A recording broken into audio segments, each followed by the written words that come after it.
All right, here on the channel, every time that I think that I have done at least one video on pretty much every country inside of Europe, a new one pops up.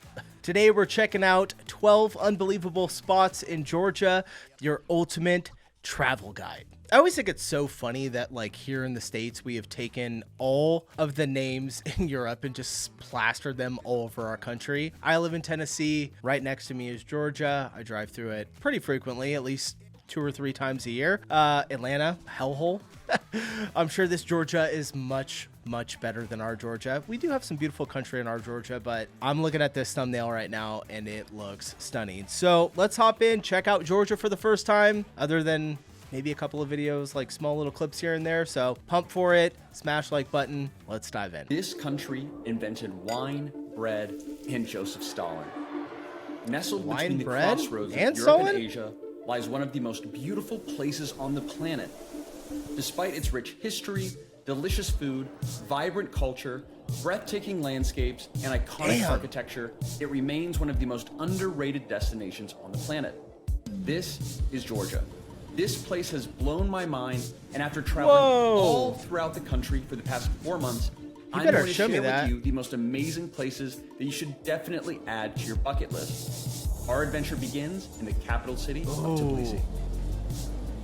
If you're flying into Georgia, your first stop is likely... What in the world is that right there? Look at this too. Look at this bridge with this cover over it. Does it say M on it? The architecture really interesting. All right, let's keep going. Going to be the largest as well as the capital city, which is Tbilisi. Tbilisi was originally founded in the 5th century and is one of the oldest cities in all of Europe. Legend has it that an old king stumbled across these sulfur baths, which he believed had magical healing properties, and decided to locate the capital city of the nation right there. And the word Tbilisi is roughly derived from the words warm and waters.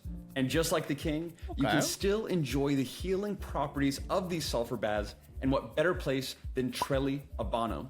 This is that looks beautiful. One of the most iconic and beautiful structures in all of Tbilisi, where you can book a room and bathe in the hot sulfur baths. It's an extreme... I 100% have got to do this.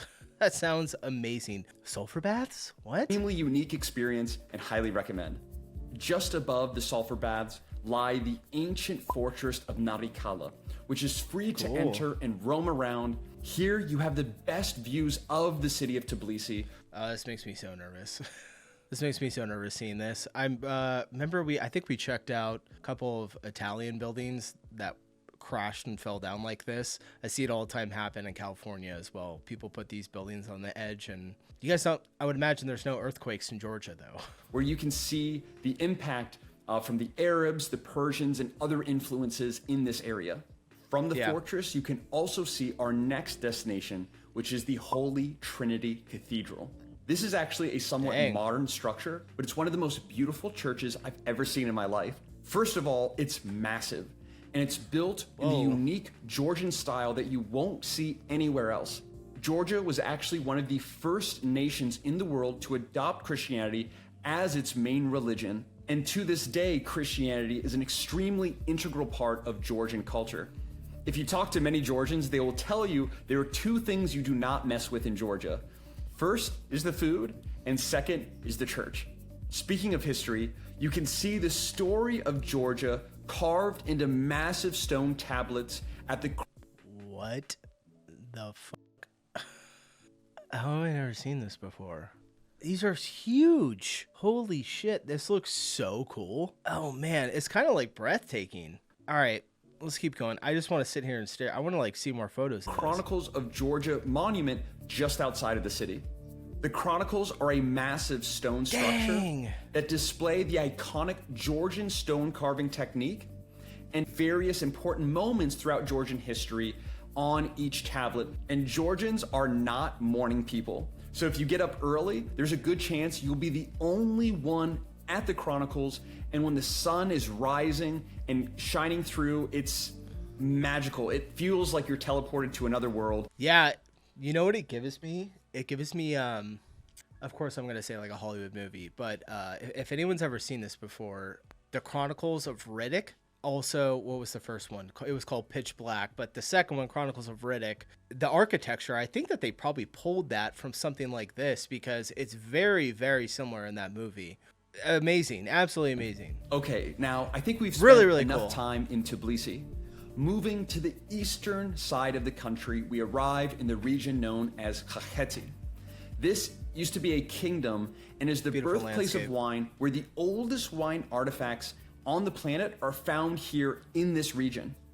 Wow. Georgian wine is very unique from other wines you might find in France or Italy and other countries because it's actually fermented in these large terracotta pots, just like they did thousands of years ago, which give it more of a minerally taste. I'm actually a huge fan of Georgian white dry wine, and if you're a wine lover, you definitely need to come to this region and go to one of the wine caves that are here in the area.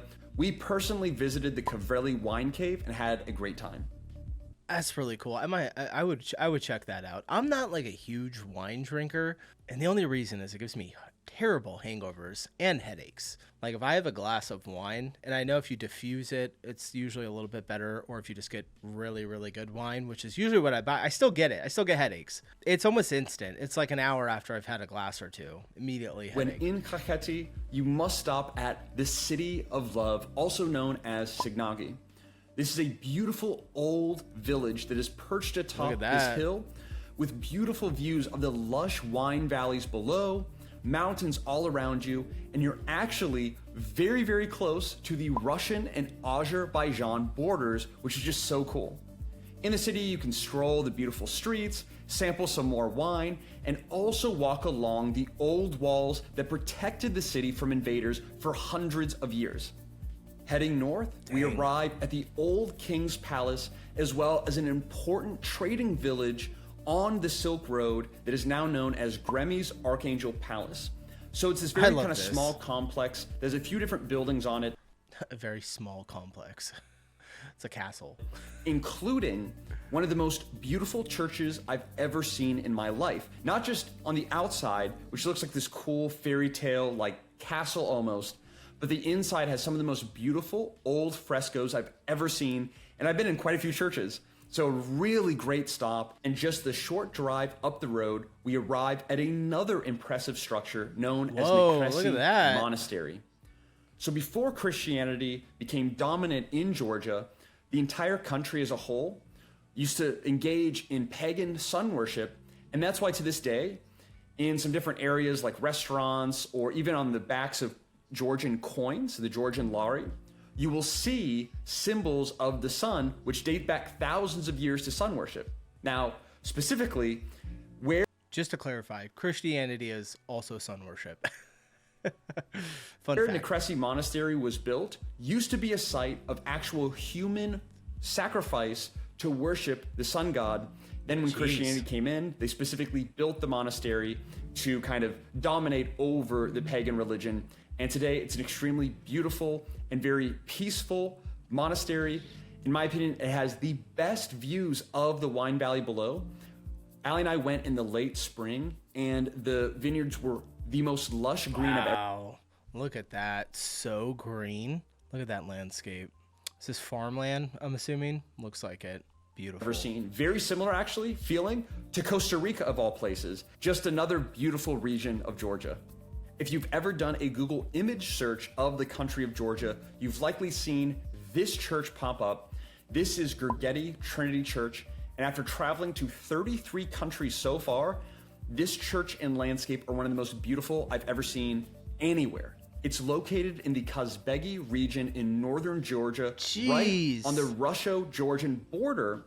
And here you'll find horses roaming in the valleys below. That's got chills. The white snow-capped Caucasus Mountains in the distance. It's insane and definitely worth putting on your bucket list. If you are driving up to Kazbegi, you will likely pass by this colorful and interesting monument right off the side of the road. This is known as Friendship Monument to commemorate the friendship and alliance between Russia and Georgia. But I guess Russia forgot about this when they invaded in 2008. Regardless, it's still a beautiful structure surrounded by beautiful landscapes, and the whole drive up is really just incredible. By now, you're probably thinking that mountains, valleys, and old buildings are all that Georgia has to offer. And that could not be further from the truth. Georgia is also home to nearly 200 miles of coastline on its western edge. And its biggest and fastest growing seaside city is Batumi. Originally built by the Greeks, who traded with the ancient Georgians along the Black Sea, Batumi is now known as the Vegas of the Black Sea due to the number of casinos, but there is so much more to do and see in this city than just gambling. Cool buildings. Batumi was actually my personal favorite place to stay in Georgia. I like being there a lot Got a more courtyard than spending by time Marriott. in Tbilisi, although both are beautiful and very different in their own ways. Batumi has a much better climate, more relaxed and chill, and really beautiful with the palm trees and the seaside and sunsets. Great for swimming, strolling the cool and quirky streets, and has some of the best food in all of Georgia, including khachapuri arjani, which actually originated in the region that Batumi is located. Good. So 100% have to visit if you're coming to Georgia. Just south of Batumi, you can literally swim along the Turkish-Georgian border at Sarpi Beach. On one side, you have a literal mosque, and on the other, you have the traditional Orthodox church. Yeah. Just such an interesting place to be, and it's specifically known for cliff jumping, which I'm a big fan of. And if you get there right around sunset... I used to cliff jump. It was a lot of fun. I wouldn't do it anymore. I don't want to get hurt, especially with my kids. You'll have some of the most beautiful sunsets you may have ever seen in your life. Out of the 33 countries we've been to, I gotta say, Georgia looks in Sarpi Beach, amazing. we're in our so top far. 5 most beautiful of all time. Just such a cool, beautiful, underrated place. And last, but certainly not least, we move to the northwest corner of Georgia to the Svaneti region. Nested right within the Caucasus Mountains, this region has historically been the most remote and isolated from the rest of Georgia. And what this region is most known for are the extremely unique medieval watchtowers that are scattered throughout the mountains and valleys all the way through, some dating back to the 1200s. And at the heart of the Svaneti region is the most beautiful, magical village you'll ever see, which is known as Ushguli. It's a medieval village located in the center of the How many people Gorge, live here? right alongside a river with massive snow-capped mountains right in the distance, rolling green hills all around, and numerous beautiful medieval watchtowers. I've never seen any other place on earth even look remotely similar to this. You feel like you're in like a video game or a Yeah, it looks stunning. I feel like I just want to eat some mushrooms and walk around. movie, magical, just like the rest of Georgia. I'm literally at a loss for words for how beautiful this country is. It's also much safer than many other countries, including the United States, where I'm from. And I'm curious, which of these places piqued your interest the most? Let me know in the... All of it, man. All of it. I'm kind of blown away right now. I had no idea that Georgia was that beautiful. Guys, be sure to go show Hobarts Abroad some love. I'm going to subscribe to them. That was really, really good. Georgia. If there's any Georgians watching, drop in the comments below. Give me a wave or something. Let me know you're watching. I'm trying to cover everywhere, but damn, dude. Georgia. I'm at a loss for words. All right, I'm getting out of here. Appreciate you guys watching. I'll see you in the next one. Peace.